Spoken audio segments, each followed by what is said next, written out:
The internet just can't stop talking about these two new humanoid robots, and honestly, it's not hard to see why. Tesla's Optimus just showed off smooth kung fu moves like it's training for a sci-fi movie, while Unitree's G1 got shoved, kicked, and slammed, only to stand right back up like nothing happened. Both clips went viral, and both are sending a very clear message. Humanoids are leveling up, fast. So today, we're putting them head to head. We'll break down what's real, what's hype, and what these two machines actually tell us about the future of robotics. Stick around until the end. I'll share which one I think comes out on top. And you might be surprised. Let's start with Tesla. Their latest demo of Optimus felt different. Gone were the fast-forwarded clips we used to see. This time, the robot moved in what looked like genuine real-time, mirroring a human partner, entering a stance and countering with balanced, coordinated reactions. For the first time, Optimus looked alive. Its movements weren't perfect, but they were fluid. The footwork had rhythm. The posture shifts had weight. And most importantly, it wasn't being puppeteered. That's huge. Everything Optimus did was controlled by onboard AI, not a remote operator. The robot was literally sensing, deciding, and moving on its own. A small but monumental step toward true autonomy. The demo started simple. Small gestures, light transitions, basic stance changes. But then, it evolved into defensive maneuvers, body rotations, and reactive motion. Optimus was learning control through motion, a concept Tesla's been chasing for years. One thing missing, though, the hands. Tesla didn't show much finger action. Those promised 20 degrees of freedom still seem under development. But honestly, even without dexterous hands, the progress in balance and body coordination was clear. For a robot that once looked stiff and clunky, Optimus finally moved with purpose now. On the flip side, Unitree went in a totally different direction. Their G1 video wasn't about grace or choreography.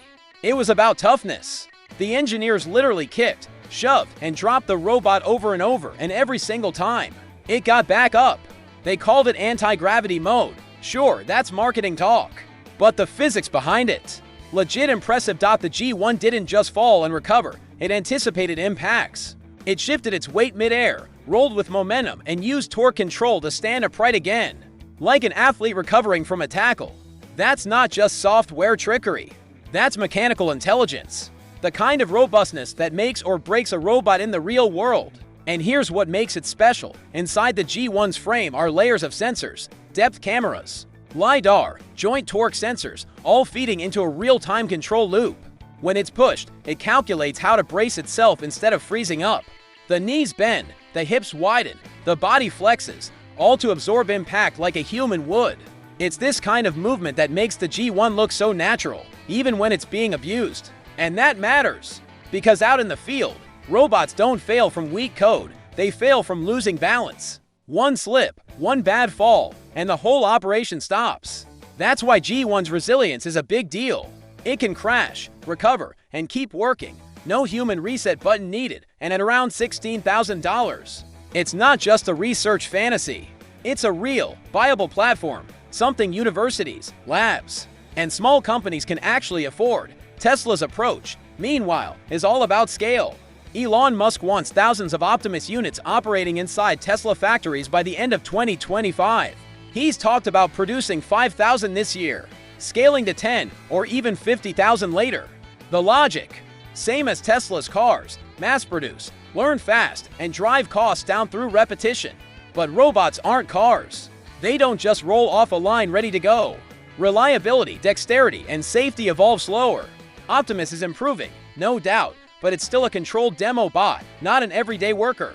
Unitree, on the other hand, already ships robots. Their quadrupeds are used in defense, research, and security all over the world. Thousands of them. They've learned how to design, patch, and deploy machines that survive outside the lab, and that experience shows in the G1. It's not flashy, it's battle-tested, but here's where things get messy. Recently, cybersecurity researchers found a Bluetooth vulnerability in Unitree's software that could let hackers gain full control of their robots, even spreading infections to nearby units. Yeah, imagine a swarm of hijacked humanoids walking around under someone else's control. To make it worse, the G1 was reportedly sending telemetry data back to Chinese servers every few minutes. Unitree said they're fixing it, but the incident raised serious questions about privacy and trust. Still, as bad as that sounds, software can be patched. Physics can't, and physically, G1 still has the upper hand. Its body control, recovery speed, and resilience make it more useful right now. Optimus is getting smoother, but still feels optimized for presentation.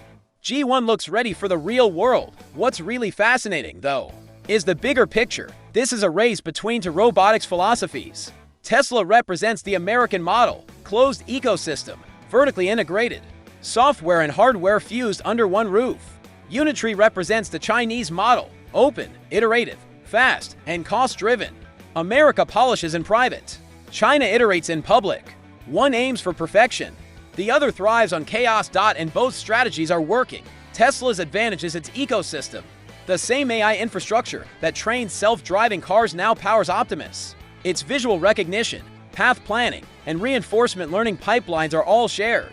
That means every lesson learned on Tesla's roads could one day make Optimus smarter. On the factory floor. Meanwhile, Unitree's strength is accessibility. Its robots are affordable, flexible, and open enough that universities, startups, even Amazon's AI team are already using the G1 to test motion learning frameworks. It's becoming a platform, not just a product.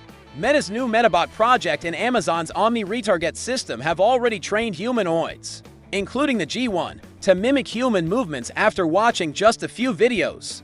That's a glimpse into a future where humanoids can learn new tasks in hours, not weeks. So, while Tesla's playing the long game with scale and intelligence, Unitree is letting the world experiment now, the next frontier for both. Hence, true humanoid capability depends on manipulation, not walking, but grasping, picking up irregular objects, using tools, handling fragile items. That's what will separate the robots that perform from the ones that just pose.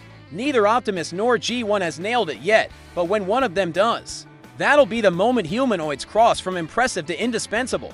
Tesla's goal is clear: automate its own production before offering robots to others. Unitree's goal? Sell to everyone. Labs, logistics, security, whoever needs a pair of robotic legs. It's the same mass adoption through volume playbook that made China dominate drones a decade ago. In pure technical terms, both are achieving massive milestones. Optimus shows that Tesla can build autonomous systems powered purely by its in-house AI. G1 proves that durability and affordability don't have to sacrifice performance. If we're honest, it's less about which is better and more about which is further along. Tesla's robot is learning to move elegantly. Unitree's is learning to survive chaos.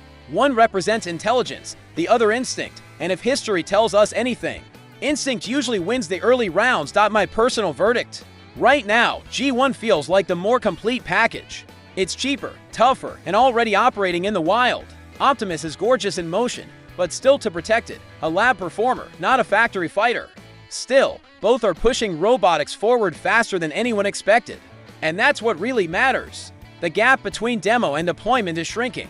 Each clip we see isn't just viral content. It's a glimpse into a future where machines don't just stand, walk, or punch.